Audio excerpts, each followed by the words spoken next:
देती है, लेकिन क्या वो माँ अपनी बेटी को गोद में बैठाकर वो दे पाती है जो सुनैना ने दिया था अपनी बेटी को गोद में बैठा करके?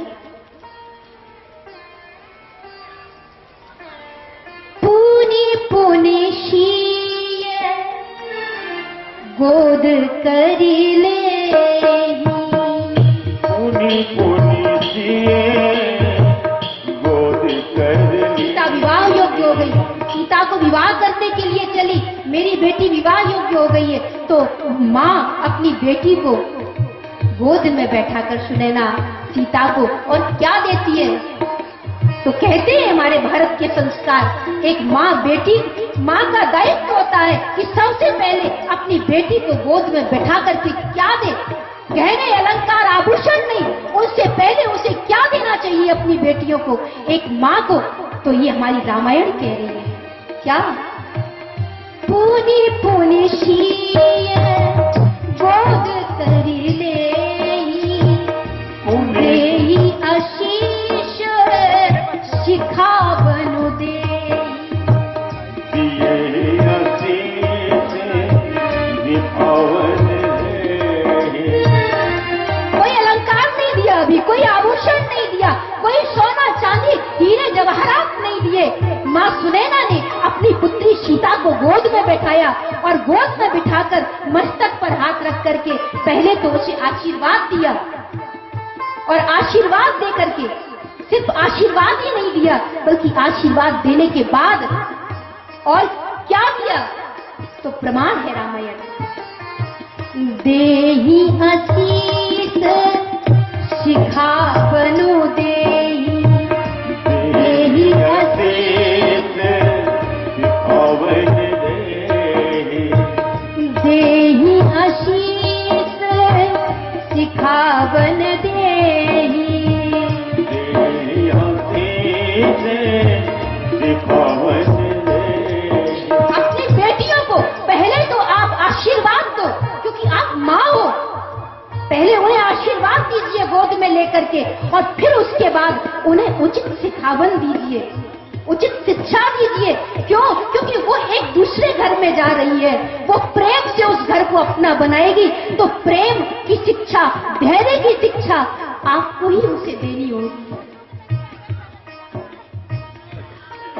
ये शिक्षा नहीं कि वही पति ने कहा मैया सासू माँ से, तेरी बेटी तो बड़ा झगड़ा करती है,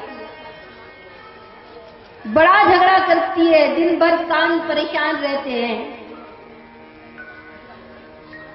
तो मैया कहती है ऐसा काम करते ही क्यों हो कि 100 सुनना पड़ता।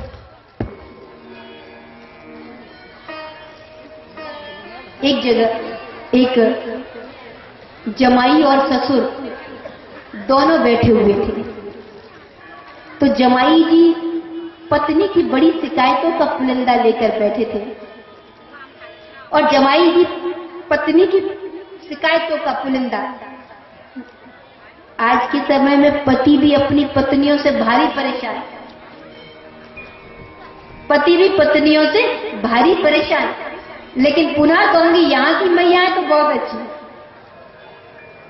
यहाँ की परेशान नहीं करती होंगी, यहाँ तो सिर्फ प्यार करती होंगी। क्यों? क्योंकि सत्संग में बैठी है। आपको पता है कि शंकर और पार्वती जी जब बैठते थे ना, तो पार्वती कान से लगकर 24 घंटे शिकायत नहीं करती रहती थी। 24 घंटे कान में शिकायत का पुलिंदा नहीं डालती रहती थी कि सास ने ये किया, ननद ने ये किया, देवर बड़ा उखड़ा उखड़ा सा रहता है, ये शिकायतें लेके नहीं बैठती थी। पार्वती जी क्या करती थी, उन्हें जब भी एकांत मिलता था ना, तो शंकर के साथ बैठ करके बस सत्संग करने लगती थी। आज पत्नियां सत्संग तो करती नहीं, शिकायत ज्यादा करती है। इतनी शिकायतें हैं। एकांत को पति और पत्नी अगर सत्संग के साथ संभाले तो दाम्पत्य जीवन की कलहों को मिटाया जा सकता है। लेकिन एकांत को पति और पत्नी जब शिकायतों में गुजार सुधारते हैं तो परिवार में कलह का तांडव पैदा होता है। शिकायतों में नहीं। शिव और पार्वती पति पत्नी होकर के वो एक दूसरे से शिकायतें लेकर नहीं बैठते थे, सत्संग लेकर के बैठते थे। और इसीलिए अगर भारत की संस्कृति में एक सद्ग्रस्त का आदर्श कहा जाता है तो वो शिव पार्वती जैसा है, वो सीता और राम जैसा है, ऐसा कहा जाता है। आप देखिए, उचित आशीष सिखावन देही। तो जमाई जी शिकायत कर रहे थे अपनी पत्नी की, बार बार ससुर जी से शिकायत कर रहे थे, बार बार ससुर जी से शिकायत कर रहे थे। तो बैठे थे ससुर जी के ही घर में। अब ससुर जी से उसने कहा कि बहुत बोलते बोलते थक गया हूं, अब थोड़ी सी चाय बनवा दो। अब ससुर जी किससे कहें? बोले सासू माँ को ही तो बोलना पड़ेगा। चाय के लिए किसको बोलना पड़ेगा? सासू माँ को। तो ससुर जी ने कहा बेटा क्षमा करना, अब चाय तो तुझे मिल नहीं सकती। क्यों? जमाई ने कहा क्यों? बोले जिसका तू एक पीस तेरे घर में दिया है ना, उसका पूरा थान तो यहाँ पड़ा है, पूरा का पूरा थान यहाँ पड़ा है। महाराज, घर में माँ अपनी बेटी को पहला उसके मस्तक पर रखकर आशीर्वाद दो। जब बेटी बड़ी हो रही हो, आशीर्वादों में कमी मत रखना। बेटी को दिए आशीर्वादों में कमी मत रखना, लेकिन बेटी को दी जाने वाली शिक्षा में भी कमी मत रखना। क्यों? क्योंकि वही बेटी फिर जब एक दूसरे घर में जाएगी तो वो क्या करेगी? बोले वो अपनी सेवा से परिवार को अपने प्यार से प्रसन्नता देगी, साथ देगी, सहयोग देगी और एक परिवार को प्यार भरा बनाएगी। लेकिन उधर थोड़ी आग लगी और इधर मैया ने हजारों चिंगारी और लगा दिया। ऐसा मत करिए। माताओं से, यहाँ की माताओं से नहीं, सिर्फ इस राष्ट्र की माताओं से मेरा इस प्रभु की गोद से यही निवेदन रहेगा कि अपनी बेटियों को आशीर्वादों के साथ साथ उचित शिक्षा दीजिए, वो प्यार कर पाए, वो सहनशीलता को अपना पाए, वो कड़वा मिले तो उस कड़वे को भी सहनशीलता के साथ धारण करना सीख पाए। इस दुनिया में हो सकता है कड़वाहट भी मिले, प्यार भी मिले, दोनों यही है, लेकिन प्यार मिले तो प्यार को हृदय के साथ स्वीकार करना, और अगर कड़वाहट मिले तो उसे साहस के साथ स्वीकार करना और सोचना कि कैसे इस कड़वाहट को हम दूर कर सकते हैं। ये माताओं के अंदर होना चाहिए।